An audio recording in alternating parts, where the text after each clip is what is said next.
All right, testing my mic here.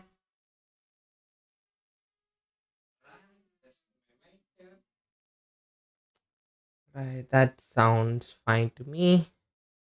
Let's switch to our coding overlay and here we go. Hey everyone, welcome back to our stream.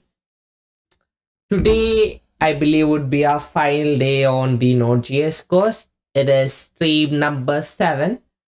Um yeah, I don't think I need to do or give any further introductions. Um, let's get started and excited to see what we'll be learning today. In JavaScript through There function we go. declaration syntax and function expression syntax. I'll rename my file to functions. Starting with function declarations, here we utilize the function keyword. A key characteristic of function declarations is their simplicity and the absence of a semicolon at the end. For example, we do function. If you also want to learn these AI-powered Excel skills, then I invite you to my Say hi.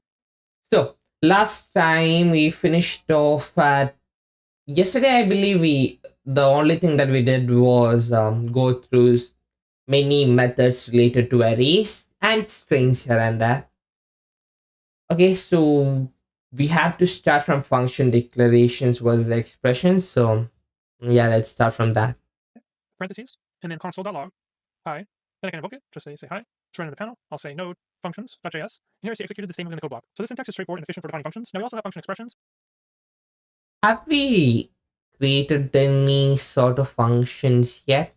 Or is this the we have already created functions. Or at least the syntax of it was covered. We'll introduce a different approach. We'll close the panel, and I'll delete this. To not implement it with function expression syntax, I'll say let say hi is assigned to function. Then our curly braces, I'll say console.log of hi. Now end the curly braces with a semicolon. So in this case, we define an anonymous function which does not have an associated name, and we assign it to a variable say hi. Note that functions are objects in JavaScript. So now I can invoke it, say hi, running in the panel, and we get the same result. So if I close this, so function expressions could also be named. So rather than using an anonymous function, let's say if I were to change the name of this variable to greeting, and I make this a name function and call it say hi, and to invoke it, I'll just use greeting and then the parentheses. So this provides the flexibility of an expression and the clarity of a name function. So in this scenario, greeting acts as a reference to our function, treating it as an object. Then to execute this function, we simply invoke greeting. Here, I'll just output it again, and we get the same result. In summary, JavaScript functions, whether using function declaration syntax or function expression syntax, form the building blocks of our applications. All right, a function expression is basically you assigning a variable to the function, right? And a function declaration is just your normal function, which you can invoke later. Function declarations are the traditional syntax to create functions in JavaScript. You use the function keyword and then name the function, specifying a parameter list, and then the implementation within curly braces. What are function expressions? When you assign it to a variable, function expressions are an alternative syntax in JavaScript where you implement a function, whether it be an anonymous function or a name function, and assign it to a variable. We can do this in JavaScript since functions are objects. In the previous lesson, we covered two different ways for creating functions in JavaScript, the function declaration syntax and the function expression syntax. A key difference between these lies in their behavior related to hoisting. To illustrate this, let's consider function declaration first. So if I'm a function, call it add, and it'll accept two parameters, num1 and num2, curly braces, and we'll just console log the output. Console.log, num1 plus num2. Now to invoke it, I'll just do add, then I'll do 2 plus 2, and let's output that.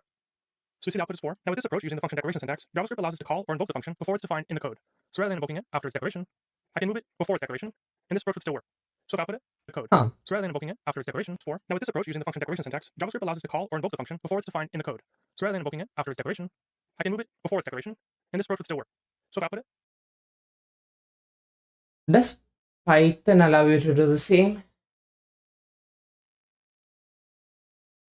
Okay, let's just do a quick test here. Do I? Yeah, I'm not sure if I even have Python. Yeah, let's just go to an online Python interpreter.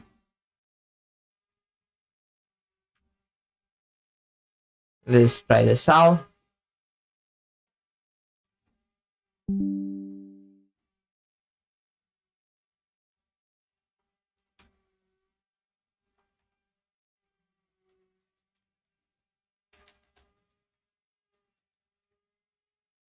Can we run say hi before it is defined?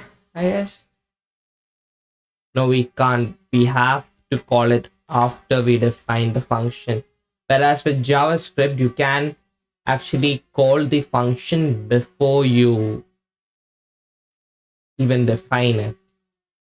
We get the same result. This is due to a JavaScript mechanism known as hoisting. Hoisting is a process where the JavaScript engine automatically moves all function declarations to the top of their scope before code execution. This means that no matter. Oh, all right. So when this thing is run, because of hoisting, all the function declarations are run first, and then, or rather, would it be right to say compiled first, and then, yeah. No, that's interesting. That's actually, you know what? What's the advantage of hoisting? What is the advantage of hoisting in JavaScript? Because wouldn't it be more prone to errors by this? You know?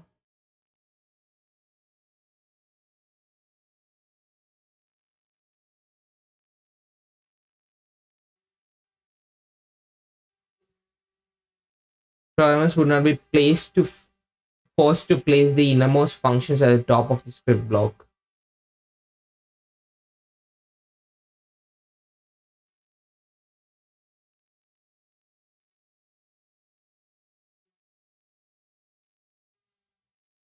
Alright, so basically convenience in some way or the other is what I feel the Stack Overflow forum had to say. Where functions are declared, they are moved to the top of their enclosing scope, allowing them to be called before they're defined in the program. However, this doesn't apply to function expressions. So if I try this with function expression syntax, closing the panel, I'll comment this out. So if I do, Oh yeah, if you really don't want hoisting to take place, you can assign the function to a variable, or rather create a function expression.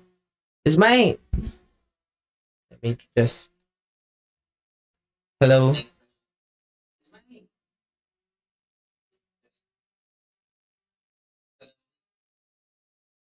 I feel like my voice is, when I say something, it is there is some sort of noise in the background, right? Yeah, actually, there's some construction work going on here, so I did my best to cover up the noise, but still, like you know, yeah, some noise is still there. Is what I'm trying to say. It comes up when I speak. let add, So apologies for that if you're listening. this assigns you the anonymous function with the same parameter list, num1 and num2, and I'll just copy and paste this console log. Now if I try running it, clear this, and run it, this code results in a reference error because we cannot access and invoke add before its initialization. The reason is that function expressions are not hoisted in the same way as function declarations. Since add is defined using a let variable assignment, it cannot be accessed until the execution reaches the point where it is defined. In summary, hoisting allows function declarations to be lifted to the top of their scope, making them available throughout their enclosing scope. According That's to Goldman a Sachs, which fun is one of fact the to know. largest investment bank in the world, 30 crore jobs are What is hoisting? Um, JS by default takes all the function declarations and combines it first so that we can access a function anywhere. Now I could have put it in a better way, but we'll do with that for now. Function hoisting refers to a JavaScript mechanism where function declarations are moved to the top of their containing scope during the compilation phase. This allows you to call or invoke the function anywhere within its enclosing scope. Let's dive into how functions handle arguments in JavaScript using a simple example. Here to implement function, I'll name it multiply. It will accept two parameters, num1 and num2, curly braces, and then we'll just return the product. So num1 times num2. Now if I invoke it, console.log, multiply, and then 2 times 2, add in semicolon, so we can output it. So we get output of 4. So when we call this function, we supply two arguments, and each parameter is assigned to one of these arguments, leading to the expected multiplication result. But if we were to call this and only pass one argument, for example, if I remove the second argument, and I call it again, I get the value of not a number. In this case, since I didn't supply two arguments, and didn't supply an argument for the parameter num2, then num2 will be assigned the value of undefined by default. So in JavaScript, any parameter that doesn't receive an explicit argument is automatically assigned to the value undefined. This default Again, I mean, it would have been better if it just errored out, right? Like if I guess it's one of those JS things again. default behavior ensures that functions don't break even when they receive fewer arguments than expected, though it may lead to unexpected results in your functions. JavaScript functions are quite flexible with the number of arguments you pass to them. You can even pass more arguments than there are parameters defined. So for example, if I pass in 2, and say if I pass in the value 4, if I were to call again, here I get the expected result without an error. Now to actually make use of all Alright. With Python, you have to specify star args for that to work. these arguments, we can leverage the arguments object. Every function in JavaScript has access to a special object named arguments, which captures all the Oh, arguments. so I guess star args is there by default in Node.js. Function. So let's see an example of that. Here if I just console log the arguments object, arguments, opening up the panel, we'll clear this, then we'll log it again. So here I see as outputs the arguments object. In this object, the keys refer to the index position of the parameter and its corresponding argument value. If we want our function to support any number of arguments, we can iterate over the arguments object. If I close the panel, I'll delete our statements in the code block. Then I'll declare let product assigned to 1. Then I'll utilize our for of loop. So for, I'll say const num of arguments, and within it, I'll do product times equal to num. Then I'll return the product. So with this setup, our multiply function can now handle 2, 3, or even 10 arguments, multiplying them all together. The argument object is iterable, allowing us to loop over it with the for of syntax. It's important to note that while arguments is array-like, it's not a natural array. This means that it has some array behaviors, like being iterable and having a length property, but lacks array methods like map or reduce. Here, I'll clear the panel and just log it out. And here I see the result of multiplying 2 times 2 times 4. By understanding the arguments object, you can create more flexible functions in JavaScript capable of handling a variable number of arguments seamlessly. Note that we don't often use the arguments object, but I wanted to cover it so that you're aware of it. What happens if a function is called with fewer arguments than it expects to receive? If a function is called with fewer arguments than it expects, then the parameters that you didn't supply a value to will be assigned the value of undefined by default. This could lead to unexpected results in your functions. Previously, we covered the spread operator, which is used for cloning objects in JavaScript. For example, I create the object literal, let course, assign to the object with a name, JavaScript, for beginners. I'll say duration, 3 hours, and then with a semicolon. Now I'm going to copy this. Let's say if I do let new course, assign to, object literal, then the spread operator with 3 dots, and then the object that I want to copy. So if I lock this out, new course, opening up the panel. Didn't we already cover the... Oh, I guess we covered the spread operator, not the rest operator. I know there's a difference between these two, but I can't remember what it is. Let's just search it up real quick. Rest versus spread operator.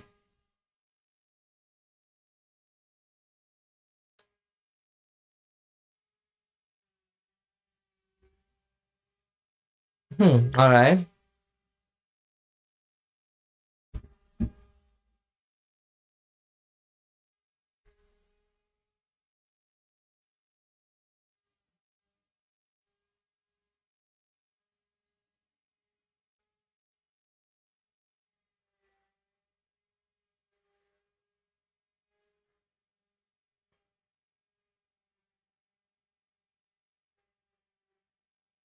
Oh, I see. So the rest operator basically combines the rest of the values. That's I guess that's how it got its name.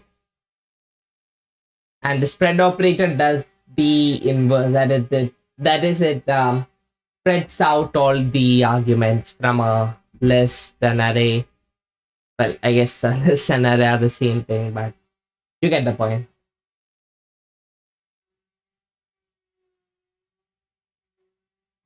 This outputs a copy of this object. So the spread operator allows us to easily copy properties from one object to another. Now, if we want to modify the name property in the process, we could do so by put this on a new line, comma, and then I'll do name, and I'll change the name to be JavaScript Pro for the name of the course. I'll just set a spacing here.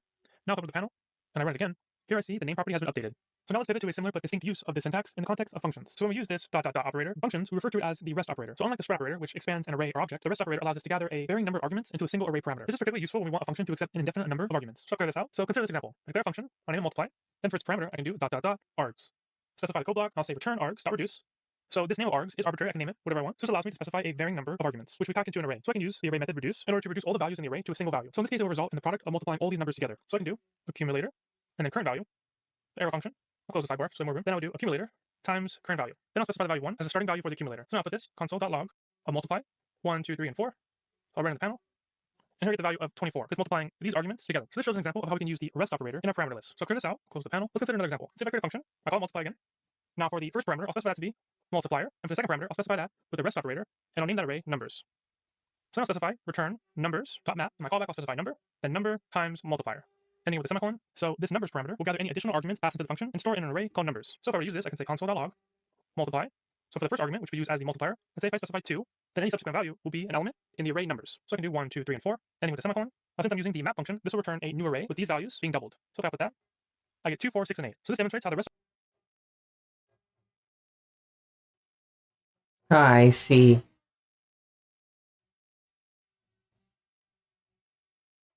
Yeah, that makes sense. Okay, let's just create a new JS file and simply just write this out.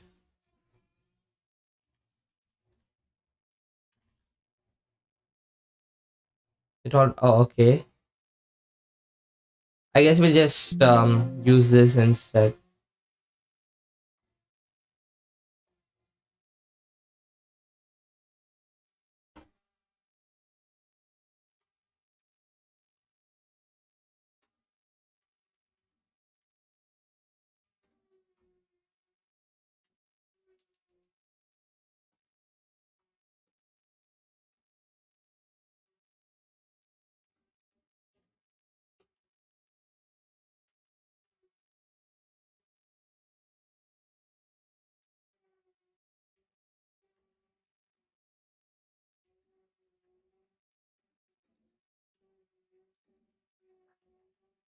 There we go. Neatly put.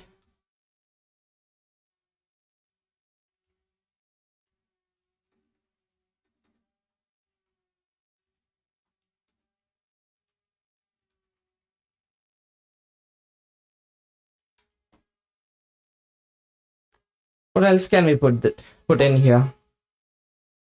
Um,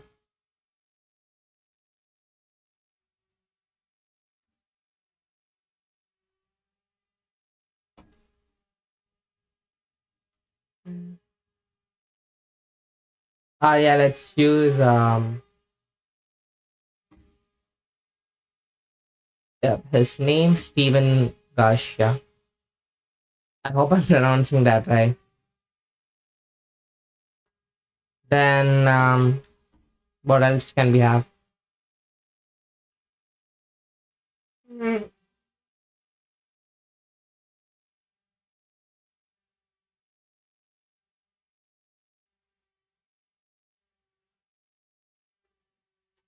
What else can we have? Okay, let's just have a new course. We'll spread use a spread operator.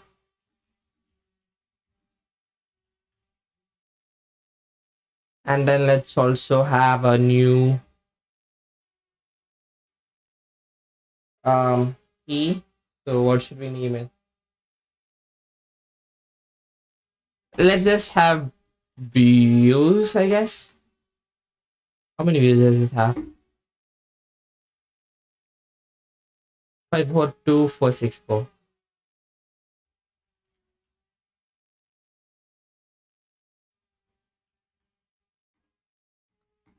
Right. Okay, now let's provide an example for the rest operator.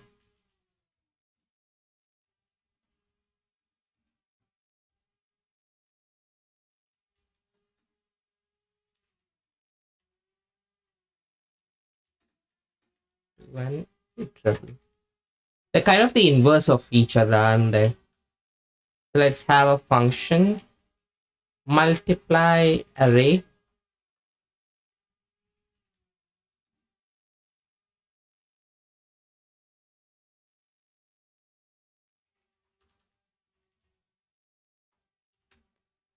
And let's just simply use the map method.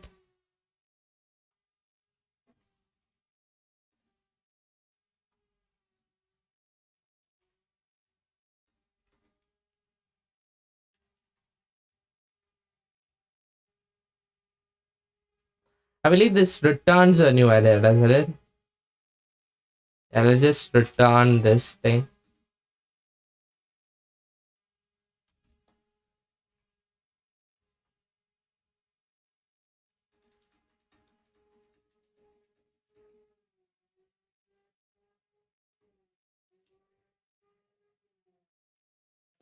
Let's console.log it.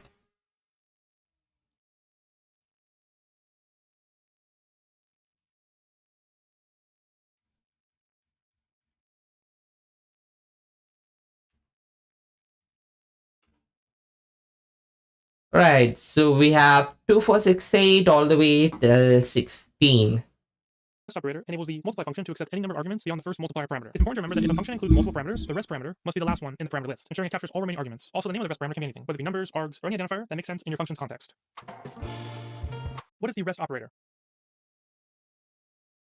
The rest operator allows you to represent an indefinite number of arguments as an array. This is useful when working with functions that can accept a variable number of arguments. Let's explore default parameters in JavaScript, a feature that significantly enhances function flexibility. Let's start with a simple function. If I use the function declaration syntax, I'll say function, write code, and for the parameter, I'll specify that to be language, or curly braces, and then I'll console log. With backticks, I'll say write code in, and then interpolation, language, and with a semicolon, and now I can invoke it. So if I say write code, for the argument, I'll specify that to be JavaScript, or run panel. So here we see a log to the console. Now let's see if I copy this, shift option and down arrow, and say if I do C# as the program language, run again. So we implemented a reusable function. But what if we were to call write code without any arguments? Say if I do, shift option down arrow again to copy it. But I don't have any arguments. I'll clear this. If I run again. Yeah, during implementation of this, we're already just so this is where default parameters may be we're already just written out to parameters, ensuring our function behaves predictably even when specific arguments aren't provided. So here where I specify my parameter, I can assign a default value. In this case, I'll say JavaScript. So I'll clear this, and if I run again, Here I see the last output was write code in JavaScript. Since language has the default value assigned to JavaScript, so let's clear this and let's do another example. So now consider a function with more than one parameter. So I'll say function code details for the first parameter. I'll use language and I'll have the default value of JavaScript. I'll close the sidebar with command and B, and I'll do tool is VS Code. Our curly braces, and now I'll console log backticks writing code in language using tool. And with the semicolon. So if you set a default value for a parameter, then any parameters that follow should also have default values. This function has two parameters, language and tool, both with default values. So this design allows for versatile function calls. So if I were to call it with no arguments, I'll do an example, specifying just one argument. And say if I do Python, then I'll specify C# as the language and Visual Studio as the tool. So I'll output this and run it. Here I see for the first function call with no arguments passed, it uses the default values. So writing code in JavaScript using VS Code. The second one, I just applied one argument, so it's writing code in Python using VS Code. And the third one, I supplied two arguments. This output writing code in C# using Visual Studio. Let's do one more example. Let's say if I do function create user, the first parameter will be name, the second parameter will be role with the default value of guest, and the third parameter will be status and assigned to active. Do my curly braces, and then I'll console log it with backticks, user, colon, then the name, comma, the role, and the status.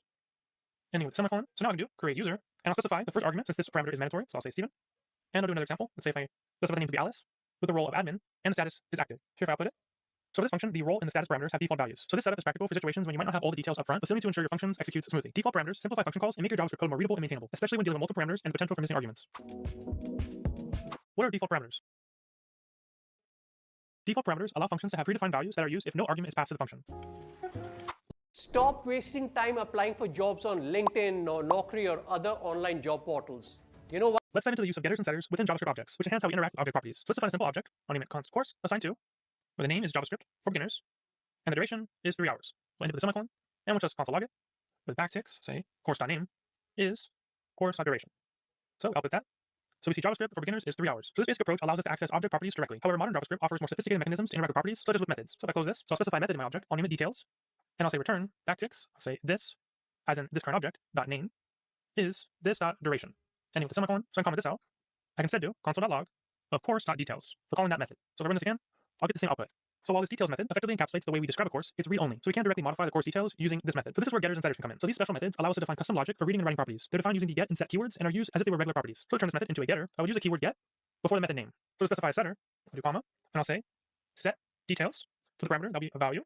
So what this allows us to use this method as if it were a property of the JavaScript object. So this setter can be used to be assigned to a value like JavaScript for beginners is 3 hours. So a value were to hold this string, we would need to break it up and store it in our properties. So I can say let parts is assigned to a value, calling the split method, which exists for strings, and I'll specify the separator as a space is and then another space. So that will break this string up into an array, and I can access the elements of the array to update these properties. So I can say this.name is assigned to parts at the first index.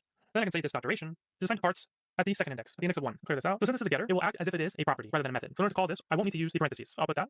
When I run it, I get the same result. Now if I were to use the setter, which is this method we define here, I can say course.details is assigned to, I'll say JavaScript Pro is 10 hours. Now for to access the details of this course, I can copy this, paste it here, and I'll comment this out. So let's run it again. So here I see my properties have been updated, and so when I call details, this outputs JavaScript Pro is 10 hours. So in this enhanced example, the getter for details simply formats and returns the course information, and we're able to access it as if it were a property. I see. So basically,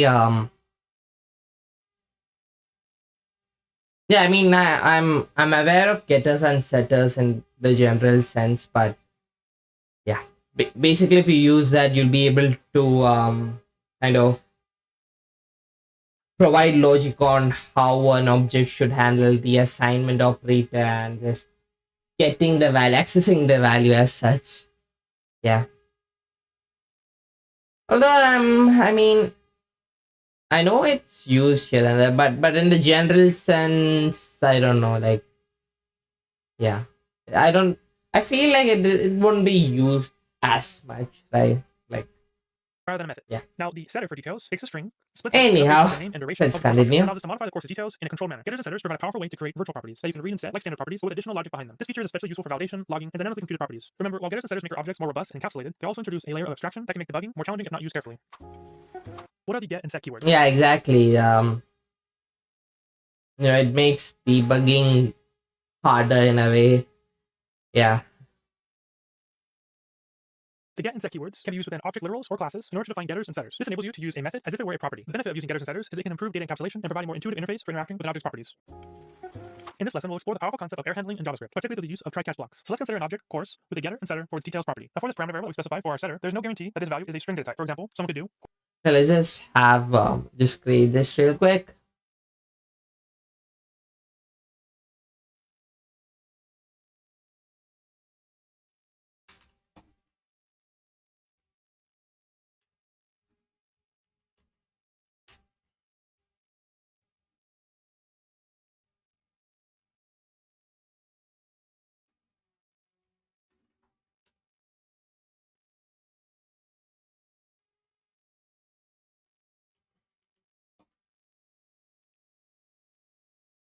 We have name, then we have, I believe, duration.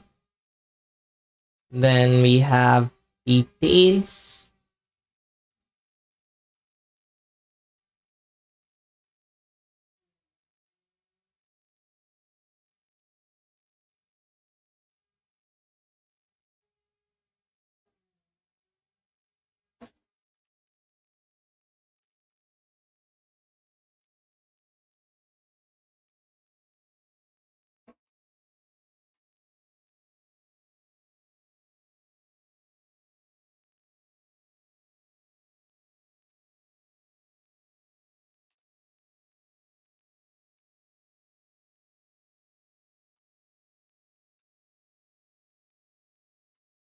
We can return a template literal which says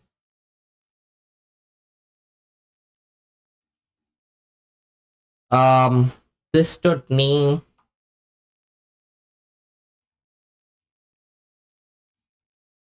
is this dot duration.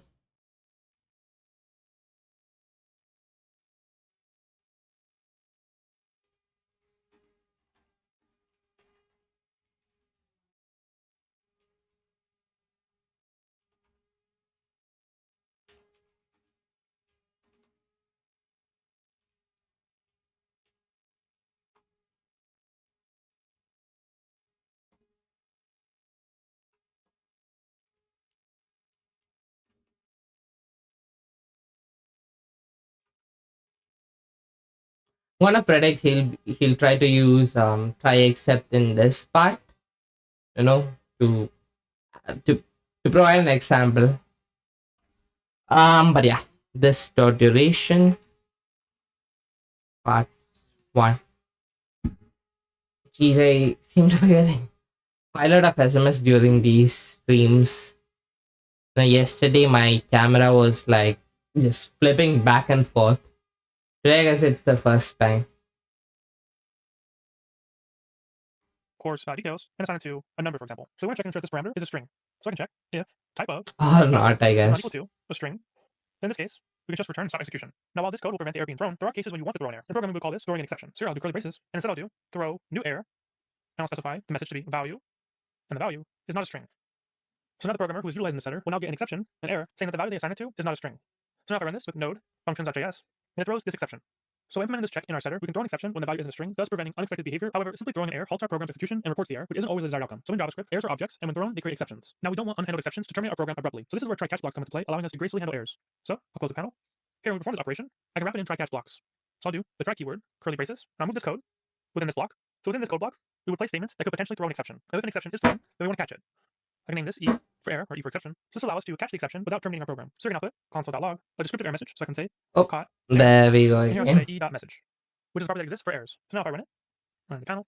So here I see it's outputted this error message rather than terminating the program. So to reiterate, the catch block specified here catches the thrown error, enabling us to handle it and log it to the console without stopping the program. So this pattern of defensive programming, particularly the use of try catch blocks, is crucial for creating robust JavaScript applications. It allows us to manage errors effectively, ensuring our programs can recover from unexpected situations gracefully. Alright, let's just read out one example here real quick. Why is course cannot redeclare block scope variable course? Do I have a course? Oh, I do have a course before this.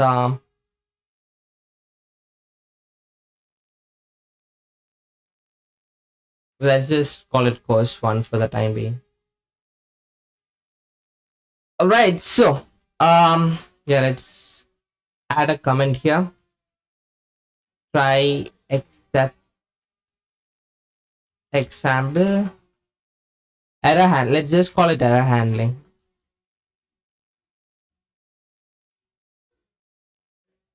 And inside set details, let's do if. Yeah, we need brackets. If type of value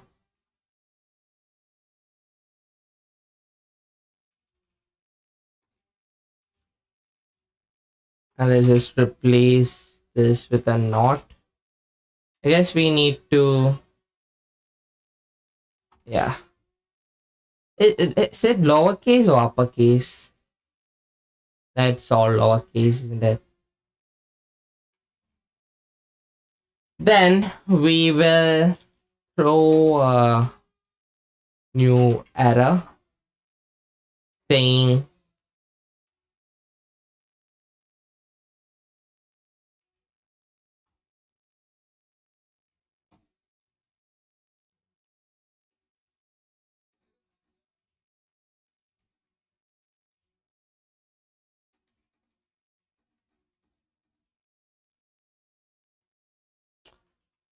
okay.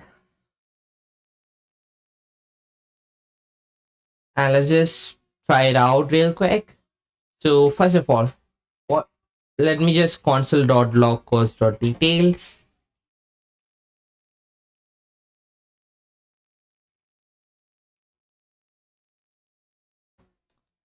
And let's try to set it to a number.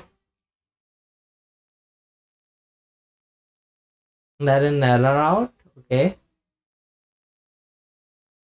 Why didn't error out? Is a type of value not equal to a string.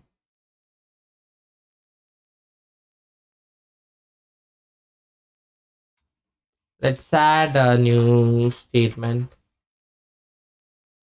Huh.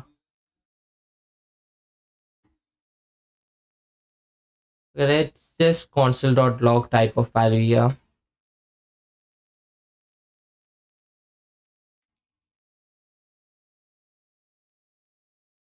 Huh. That I mean I expect that to happen. Did I do something wrong? Let's just double check our code here.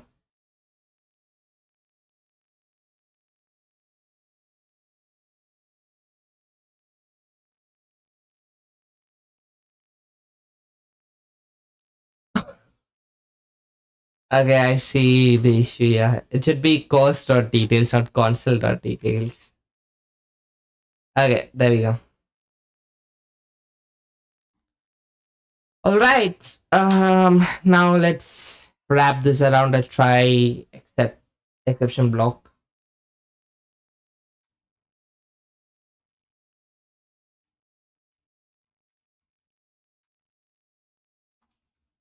Try setting course.details to 42. Okay, what's the syntax for this? Oh, it's catch. So catch, like if an error is raised,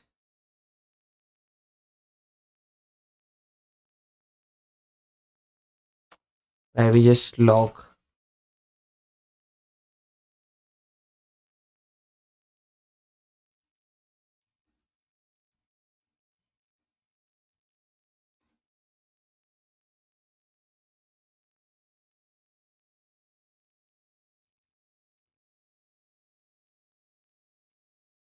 And yeah, I mean, it didn't terminate the program, but it ran.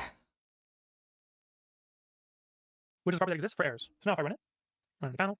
So here I see it's outputted this error message rather than terminating the program. So to reiterate, the catch block specified here catches the thrown error, enabling us to handle it and log it to the console without stopping the program. So this pattern of defensive programming, particularly the use of try catch blocks, is crucial for creating robust JavaScript applications. It allows us to manage errors effectively, ensuring our programs can recover from unexpected situations gracefully. What are try catch blocks? Try catch blocks are used for defensive programming. In the case when you are executing code and may throw an exception. This enables you to catch the exception in order to prevent your program from crashing. Let's cover the concepts of local scope versus global scope in JavaScript. First, let's discuss the global scope. So a variable declared outside any function, block, or conditional has a global scope, meaning it's accessible from any part of the code after its declaration. So if I just do const name is assigned to Steven and just console log it. The days of manual stock trading are gone. In the next 5 years, AI... The name, we output it, and we get our expected string. So here this variable is declared in the global scope. It's within global reach, meaning any script or function can access it. Conversely, local scope refers to variables declared within a block, function, or conditional. So these variables are only accessible within the confines of the curly braces. So if I were instead wrap this in a curly brace, to define a block, I'll highlight this and do command, then the right square bracket to indent it. Now if I run again, I get the same result. However, if I remove this console log statement outside of the code block, and if I run again, I get a reference there saying that the name is not defined. So since we declared this variable within the code block, it only exists and is accessible within the block it's defined in. And outside of it is not accessible, leading to a reference error. So the scope of a variable determines its accessibility. But declaring variables locally within a specific context. Let's cover the concepts of local scope versus global scope in JavaScript. First, let's discuss the global scope. So a variable declared outside any function, block, or conditional has a global scope, meaning it's accessible from any part of the code after its declaration. So if I just do const name is assigned to Steven and just console log it, the name, we output it, and we get our expected string. So here this variable is declared in the global scope. It's within global reach, meaning any script or function can access it. Conversely, local scope refers to variables declared within a block, function, or conditional. So these variables are only accessible within the Or confines of inside the a braces. function. So if I were to instead wrap this in a curly brace to define a block, I'll highlight this and do command, then the right square bracket to indent it. Now if I run again, I get the same result. However, if I remove this console log statement outside of the code block, and if I run again, I get a reference error saying that the name is not defined. So since we declared this variable within this code block, it only exists and is accessible within the block it's defined in. And outside of it is not accessible, leading to a reference error. So the scope of a variable determines its accessibility. But declaring variables locally within a specific context rather than globally is generally considered best practice for several reasons. One is for avoiding global pollution. Global variables can lead to conflicts, especially in large applications or when integrating with third-party libraries. Another reason is maintaining code clarity. Local variables ensure data is only accessible where it's needed, making the code easier to understand and debug. Another reason is enhancing performance. JavaScript engines can optimize the lookup time for local variables better than for global variables. To further illustrate, let's see how this works within a function. I'll clear this out and I'll close the panel. So if I name a function, I'll call it greet. And within it, I'll say const message is assigned to hello world, and then I'll console log this message. Now when I invoke greet, I'll get the expected console log statement. However, if I return to access this variable message, say if I do console.log of message, and then I run it, here I see another reference error saying that the message variable is not defined. So this shows that this variable is local to the greet function. It's created when the greet function is invoked and ceases to exist after the function completes, keeping our global namespace clean and our code predictable. Understanding the distinction between local and global scope is fundamental in JavaScript. It helps in structuring your code more effectively, preventing accidental data modification, and keeping your global namespace uncluttered. Always aim to minimize the use of global variables and leverage global scope whenever possible for more maintainable. I don't know what happens during the later part of my stream. My camera just becomes very blurry for some reason. What is the difference between the global scope I need to look into it. In JavaScript, the scope of a variable determines where it can be accessed within the code. Variables declared outside any function or block are in the global scope, making them accessible throughout the entire script. In contrast, variables declared within a function or block, such as loops or conditional statements, are in local scope, meaning they're only accessible within that specific block. In this lesson, I will discuss the differences between the let and var keywords in JavaScript, highlighting why modern practices favor the let and const keyword rather than the var keyword. In JavaScript versions prior to This is something which I have always wanted to know. And I mean, whenever this question comes up in my mind, I just Google it out. So, you know. Anyway, refreshers and paths. So. ES6, which stands for ECMAScript 2015, the var keyword was primarily used to declare variables. However, the introduction of ES6 brought significant improvements, including the addition of the let and const keywords for variable declarations. These were introduced to address some of the issues associated with the var keyword. So the var keyword is function scope, meaning that it is only scoped to the function within which it is defined, not to any blocks within that function, like loops or conditionals. This can lead to unexpected behavior and errors in your code. So consider this example using the var keyword. If I create a function, I name it display, and if I implement a traditional for loop, I'll say for var I is assigned to 0, I is less than 5, I increments, and I'll console log that. So if I were also to console log outside of this for loop the value I, so if I were to invoke it and run it in the panel, here I see within my for loop this outputs the values of 0 to 4 and continues as long as the value I is less than 5. However, I'm still able to access this variable outside of this code block, as seen in the outputting of the value of 5. So in this scenario, the variable I, which is declared inside a for loop, is accessible outside of the loop block because var does not have block scope, but rather it is function scope. The let keyword, on the other hand, introduces block scope into JavaScript. This means that a variable declared with let is only accessible within the block it was defined in. So if I update this to be the let keyword and run it, here I see what output every value in the loop. However, when I try to access this variable outside of the code block, then it will throw an exception saying that I is not defined. So to reiterate, in this version of this, I see. So basically, this problem was another kind of quirk of JS, but I guess it became so big of a problem that they had to go and fix it. So yeah. display, attempting to access the variable I outside its defined scope, which is the for loop in this case, results in a reference error, showcasing that it's a block level scope. So why does this matter? We want to minimize the global scope pollution, and using let helps avoid adding unnecessary variables to the global scope. Basically, I guess that what that means is always use let, rather than var.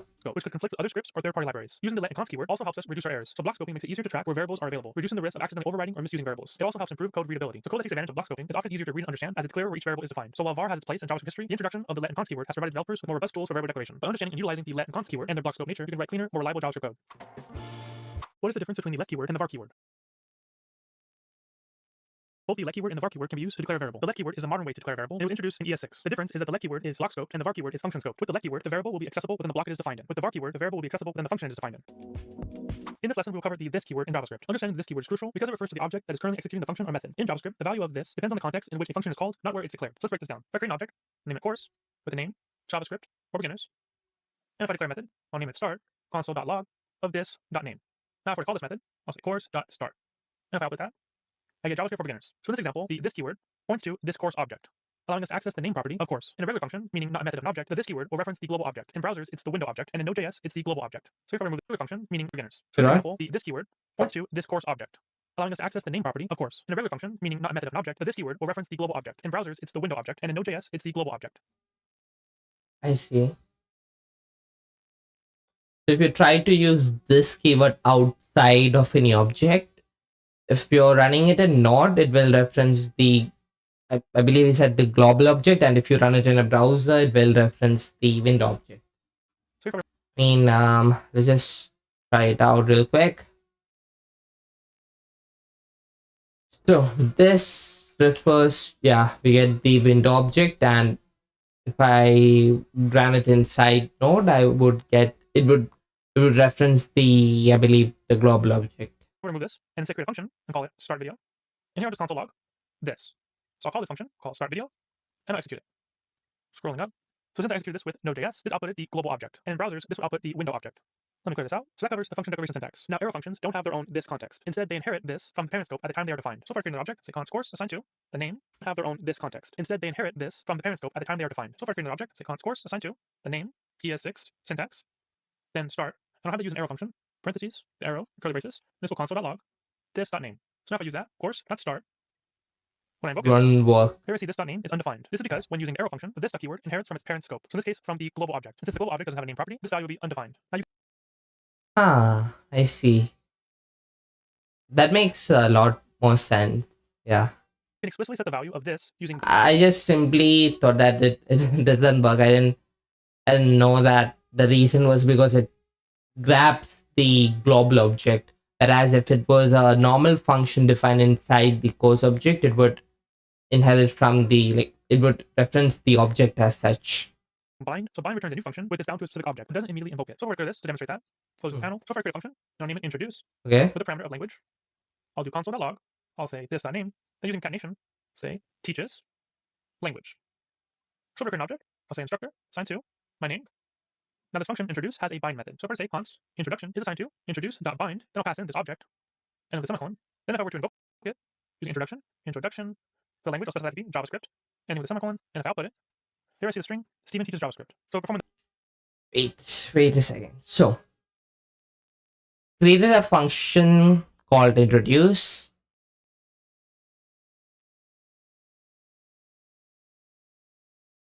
And it references this keyword, and this by default it should reference the global keyword, right? I mean, sorry, the global object. He creates another object called instructor. Then another variable called introduction, which is okay. He binds this function to this object, to this. So like this references this object now. All right. Okay. Huh.